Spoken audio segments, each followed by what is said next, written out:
नमस्कार, आप देख रहे हैं टीवी द्वापरा। मैं हूं अर्पित मिश्रा। आज हम आपके लिए एक ऐसी खास रिपोर्ट लेकर आए हैं जो भारत की राजनीति का एक नया चेहरा दिखाती है।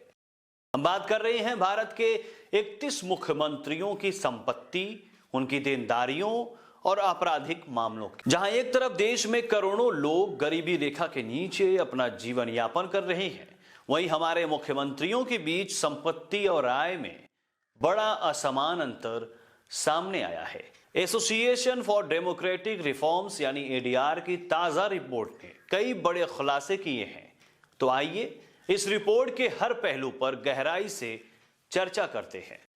सबसे पहले बात करते हैं देश के सबसे अमीर मुख्यमंत्रियों की। आंध्र प्रदेश के मुख्यमंत्री चंद्रबाबू नायडू इस सूची में सबसे ऊपर है। उनकी कुल संपत्ति 931 करोड़ रुपए है। यह आंकड़ा उन्हें न केवल देश का सबसे अमीर मुख्यमंत्री बनाता है, बल्कि उनके और बाकी नेताओं के बीच एक बड़ी खाई को भी दर्शाता है। दूसरे स्थान पर हैं अरुणाचल प्रदेश के मुख्यमंत्री पेमा खांडू, जिनकी संपत्ति 332 करोड़ रुपए है। तीसरे स्थान पर कर्नाटक के मुख्यमंत्री सिद्धारमैया हैं, जिनकी संपत्ति 51 करोड़ रुपए है। अब यहां एक सवाल उठता है कि इतनी संपत्ति इन नेताओं के पास आई कैसे? क्या यह उनकी निजी मेहनत का नतीजा है या फिर राजनीति में उनके लंबे कार्यकाल का? इस सवाल के साथ अब बात करते हैं दूसरी तरफ के नेताओं की, यानी जो इस पायदान पर नीचे से टॉप पर हैं। इस सूची में सबसे नीचे नाम आता है पश्चिम बंगाल की मुख्यमंत्री ममता बनर्जी का, जिनकी कुल संपत्ति मात्र 15 लाख रुपए है। उनके बाद जम्मू कश्मीर के सीएम उमर अब्दुल्ला का नाम आता है, जिनकी कुल संपत्ति 55 लाख रुपए है। इसके बाद पिनराई विजयन का नाम आता है, जिनकी संपत्ति 1 करोड़ 18 लाख रुपए है। यहां यह ध्यान देने वाली बात है कि जो सीएम कम संपत्ति के मालिक हैं, क्या वे जनता के प्रति अधिक जवाबदेह हैं? क्या उनकी सादगी ही उनकी सबसे बड़ी ताकत है, या हो सकता है कि उन्होंने अपनी सही संपत्ति डिस्क्लोज ही ना की हो? क्योंकि ममता बनर्जी की कुल संपत्ति 15 लाख रुपए होने पर इस देश में शायद ही किसी को यकीन हो सके। अब बात करते हैं उन मुख्यमंत्रियों की जो संपत्ति के साथ साथ भारी कर्ज के भी मालिक हैं। एडीआर की रिपोर्ट बताती है कि 31 में से 10 मुख्यमंत्रियों ने अपनी देनदारियां 1 करोड़ रुपए या उससे ज्यादा घोषित की है। इस सूची में सबसे टॉप पर नाम आता है अरुणाचल प्रदेश के सीएम पेमा खांडू का। उनके ऊपर 180 करोड़ रुपए का कर्ज है। दूसरे नंबर पर है सिद्धारमैया, जिनकी देनदारियां 23 करोड़ रुपए हैं। और हैरानी की बात तो यह है कि देश के सबसे अमीर मुख्यमंत्री चंद्रबाबू नायडू, जिनकी संपत्ति 931 करोड़ रुपए है, उनके ऊपर भी 10 करोड़ रुपए का कर्जा है। अब यहां सवाल उठता है कि जब देश के मुख्यमंत्रियों पर इतने बड़े कर्ज हैं, तो इसका असर उनके फैसलों पर पड़ता होगा या नहीं?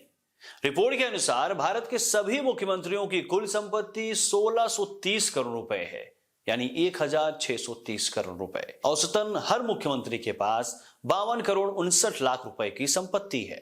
वहीं मुख्यमंत्रियों की औसत सेल्फ इनकम है 13 लाख 64 हजार रुपए। ये आंकड़े न केवल नेताओं और आम जनता के बीच की खाई को दर्शाते हैं, बल्कि ये भी दिखाते हैं कि आर्थिक असमानता हमारे राजनीतिक नेतृत्व में कितनी गहरी है। बात करते हैं एडीआर रिपोर्ट के उस पहलू की जो शायद सबसे ज्यादा चिंता का विषय है। रिपोर्ट के मुताबिक 31 में से 42% मुख्यमंत्रियों ने खुद पर आपराधिक मामले दर्ज होने की जानकारी दी है।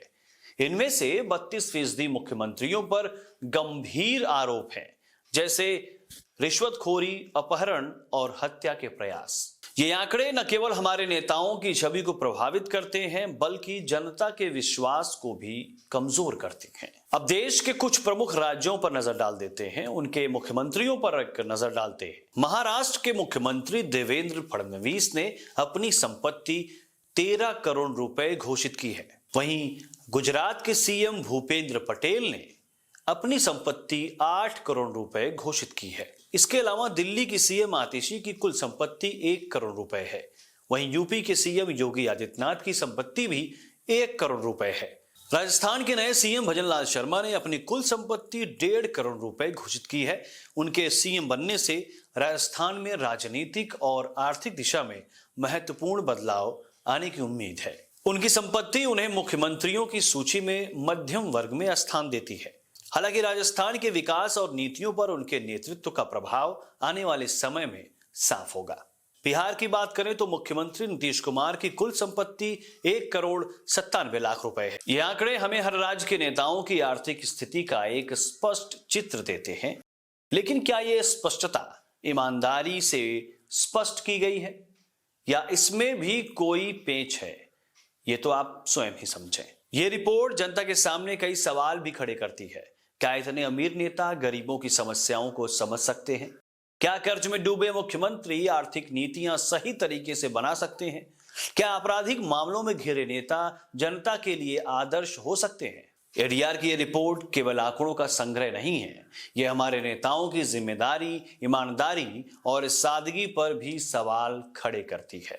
आज के समय में हमें ऐसे नेताओं की जरूरत है जो न केवल ईमानदार हों बल्कि जनता के प्रति जवाबदेह भी हों। हम आशा करते हैं कि आने वाले समय में ये आर्थिक और नैतिक असमानता कम होगी और हमारे नेता जनता के असली सेवक बनकर उभरेंगे।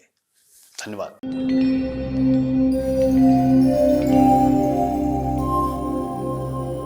टीवी द्वापरा, संभवामि युगे युगे। अगर ये प्रोग्राम आपको अच्छी लगी तो लाइक, शेयर और कमेंट करें। टीवी द्वापरा के प्रोग्राम्स को हमेशा देखने के लिए सब्सक्राइब करें, बेल आइकॉन दबाएं।